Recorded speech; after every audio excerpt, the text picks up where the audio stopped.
말씀입니다. 내가 보니 앙자가 놓이고 옛적부터 항상 계시니가 자정하셨는데 그의 옷은 시기가 눈 같고 그의 머리털은 깨끗한 양의 털 같고 그의 보좌는 불꽃이요 그의 바퀴는 타오르는 불이며 불이 강처럼 흘러 그의 앞에서 나오며 그를 섬기는 자는 천천히요 그 앞에서 모셔 선 자는 만만이며 심판을 베푸는데 책들이 펴 놓였더라.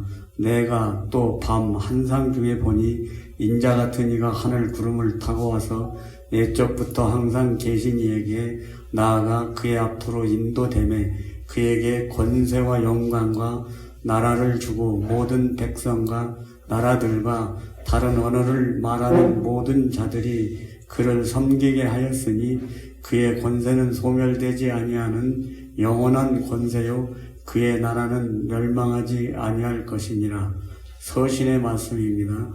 요한은 아시아에 있는 7 교회에 편지하노니 이제도 계시고 전에도 계셨고 장차 오실 이시며 그의 보좌 앞에 있는 7 영과 또 충성된 증인으로 죽은 자들 가운데서 먼저 나시고 땅의 임금들이 머리가 되신 예수 그리스도로 말미암아 은혜와 평강이 너희에게 있기를 원하노라. 우리를 사랑하사 그의 피로 우리 죄에서 우리를 해방하시고 그의 아버지 하나님을 위하여 우리를 나라와 제사장으로 삼으신 그에게 영광과 능력이 세세토록 있기를 원하노라. 아멘. 볼지어다 그가 구름을 타고 오시리라.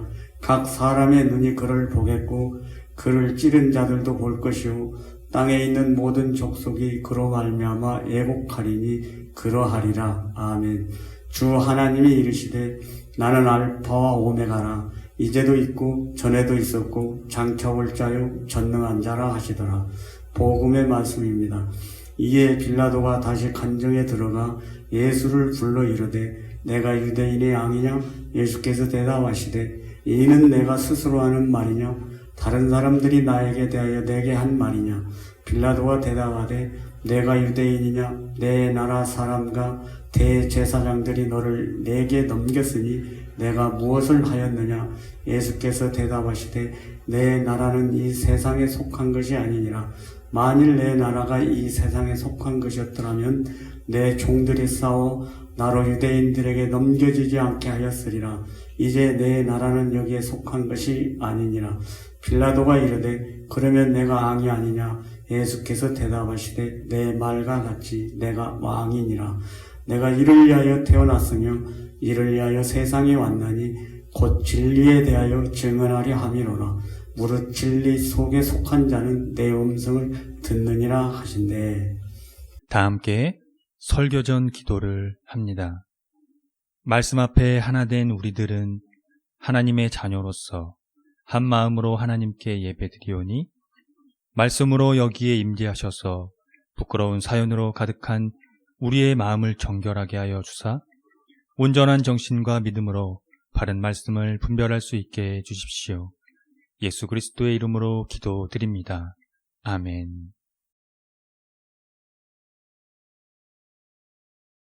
하나님 우리 아버지와 주 예수 그리스도께서 은총과 평화를 여러분에게 내려주시기를 빕니다. 오늘은 교회력으로 마지막인 왕이신 그리스도 주일입니다. 오늘을 끝으로 한 해의 교회력이 마무리되고 다음 주 대림절을 시작으로 교회력이 시작됩니다. 최근 대림절에 관련된 책 홍보 영상을 본 적이 있는데요. 거기서 그런 얘기를 하더라고요. 한국교회는 사순절과 성탄절만 지키고 대림절은 잘 모른다고 말입니다. 서글픈 얘기지만 한국교회는 교회력 자체에 관심이 없습니다. 사실 사순절도 부활의 근거에서 중요한 의미를 갖는 것인데 그리스도의 고난에만 집중되어 있습니다.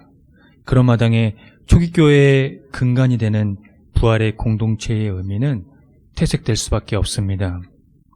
교회가 가야 할 길을 잃는 것이죠. 교회는 목사의 경험이나 신앙인들의 간증이 아니라 철저히 초대교회의 전승과 기독교 역사를 의존해야만 합니다. 여러 가지가 있겠지만 그 중에서도 교회는 교회력에 따라 절기와 성서일과에 맞춰 말씀을 묵상하고 가르치며 또 예배를 집도하고 설교를 이행해야 합니다. 한국교회는 담임 목사의 영향이 크기 때문에 그에게 모든 게 달려 있겠지요. 만일 그가 교회력에 따라 목회의 방향을 제시하지 않는다면 성도들이 아무리 좋은 가르침과 훈련을 받는다고 하더라도 기독교 중심에는 들어오지 못할 겁니다. 그냥 겉도는 것뿐이겠지요. 교회력은 예수 그리스도의 삶, 죽음, 부활에 집중되어 있습니다. 예수 그리스도를 메시아로 믿는 것을 기독교라고 하고 또는 그리스도교라고 합니다. 즉, 초기 교회의 전승과 기독교의 역사의 증거와 증언이라는 의미입니다. 구체적으로 말하면 기독교의 본질은 초기 교회가 핵심적으로 증언했던 예수가 누구인가에 대한 총체적인 물음에 그가 하나님이다라는 궁극적 증언입니다. 바울 서신의 말을 빌리자면 예수 그리스도의 얼굴에 있는 하나님의 영광이 그것입니다. 그래서 교회력을 아무리 강조해도 지나치지 않습니다. 1년 365일이 우리 삶에서 100년을 이어가도 우리 삶의 중심은 예수 그리스도의 삶과 죽음과 부활에 근거해야 하기 때문입니다. 기독교는 거기에만 집중을 하면 됩니다. 예수님께 드러난 하나님의 영광에 삶을 다하고 그것을 연구하는 일에 우리의 평생을 매진한다고 해도 매진한다고 해도 부족합니다. 기독교는 유대교와 구약 성경을 함께 보는데요. 여기에서 기독교는 예수님을 메시아로 받아들이지만 유대교는 아직 메시아를 기다리고 있습니다. 그런 의미에서 여러분은 무슨 근거로 예수님을 메시아로 믿고 있는 것인가요? 왜 기독교가 예수님의 삶과 죽음과 부활에 집중해야 하는지 알겠지요? 오늘 함께 읽은 다니엘서 7장은 다니엘서의 심장부입니다. 주제는 하나님의 나라가 세워지는 새로운 창조이며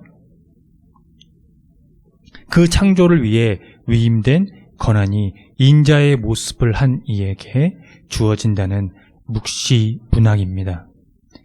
오늘 본문에서 독특하게 표현된 것은 다음과 같습니다.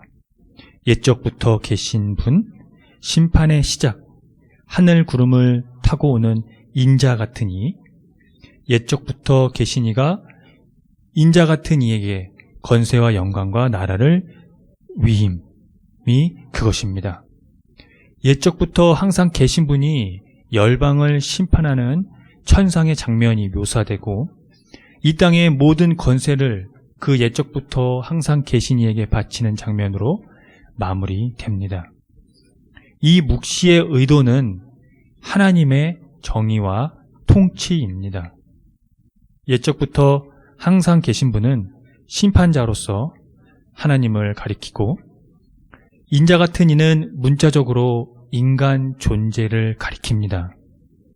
유대교 전승으로 볼 때 구약의 예언에서 표현된 다윗적인 구속자의 소망을 실현할 이스라엘이 바라는 미래의 왕이자 커다란 공동체를 대표하는 인물로 이해될 수 있습니다. 그런데 신약 성서는 다니엘서에서 등장하는 이전부터 존재하던 하늘의 인물을 예수님과 동일시하고 있다는 것이죠. 그뿐만이 아닙니다.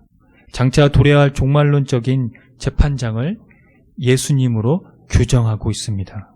초기 기독교 공동체가 인자와 예수님을 동일시했던 까닭은 이렇게 함으로써 그들이 자신들에게 실현된 종말론의 맥락에서 예수님의 등장으로 말미암아 인간 세상에 이룩되었다고 자신들이 느꼈던 하나님의 나라를 확인할 수 있었던 이유였습니다. 물론 다니엘서의 인자 같은 이는 메시아적 인물은 아니지만 시작 성서에서 등장하는 인자는 예수님의 오심에 의해서 새롭게 재해석한 것이 분명합니다. 인자가 구름 속에서 큰 권능과 영광 가운데 오시는 것은 하늘에서 메시아가 오시리라는 신약 성경의 기대와 일맥상통하기 때문입니다. 인자이신 예수님은 다른 인류가 할 수 없었던 그 일을 해내셨다는 것을 근거로 합니다.